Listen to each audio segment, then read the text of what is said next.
School படிக்கிறப்போ நம்ம விரும்பி சாப்பிட்ட புளி முட்டாய் எப்படி பண்றதுன்னு பார்க்கலாம். இது பண்றதுக்கு நான் இன்னைக்கு வந்து 100 கிராம் கொட்டை இல்லாத புளி எடுத்திருக்கேன்.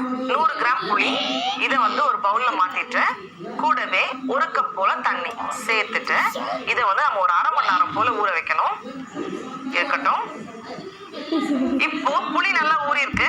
இதை வந்து பிசைஞ்சு அதோட ஜூஸ் எடுத்துடலாம். இந்த மாதிரி நல்லா ஊறினதுக்கு அப்புறமா இந்த புளியில இருக்கிற நாறு மாதிரி இருக்கும்ல, அதை வந்து லைட்டா நம்ம இப்படி எடுத்தாலே ஈஸியா வந்துடும்.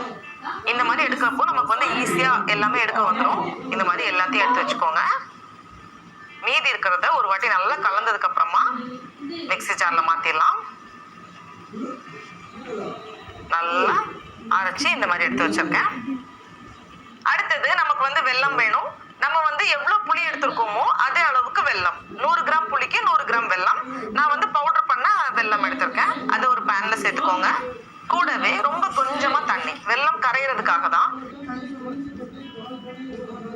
இந்த மாதிரி வெல்லம் கரைஞ்சதும் ஒரு பேன்ல மாத்திக்கோங்க. பதம் எதுவும் இல்லை, சும்மா தான். ஏன்னா ஒருவேளை ஏதாச்சும் வந்து கல், மண், தூசி இருந்துச்சுன்னா வந்துடும். அதுக்காக தான்.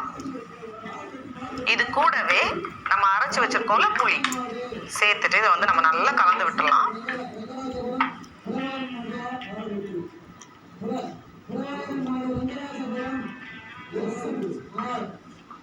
இப்ப இதை வந்து நல்லா கலந்து விட்டதுக்கு அப்புறமா இதுல வந்து 1/4 இருந்து 1/2 டீஸ்பூன் போல மிளகாய் தூள் நம்மளோட காரத்துக்கு ஏற்ப, ரொம்ப வேண்டாம். கூடவே 1/2 டீஸ்பூன் உப்பு எல்லாம் தேவைக்கேற்ப சேர்த்துட்டு இதை வந்து நம்ம நல்லா கலந்து விடணும். கொஞ்ச நேரம் ஆக ஆக இது வந்து நல்லா வெந்து வரும். அதனால வந்து நம்ம கொஞ்சம் மிதமான சூடுல வச்சுட்டு வேக வச்சுட்டே இருக்கலாம்.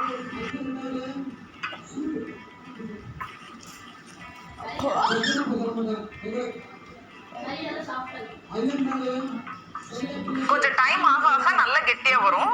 இப்பவே வந்து கொஞ்சம் கெட்டியாக ஆரம்பிச்சிருக்கு பாருங்க.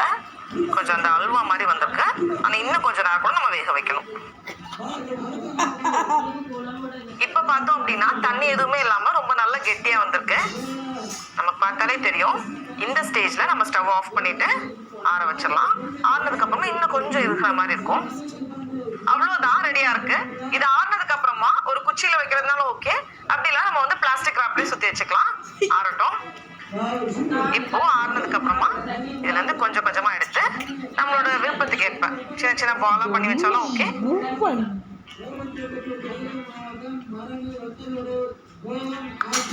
நான் இந்த மாதிரி கவர்ல சுத்தி வைக்கிறேன். அப்போ நம்ம அந்த பெட்டி கடையில கிடைக்க மாதிரி இருக்கும்.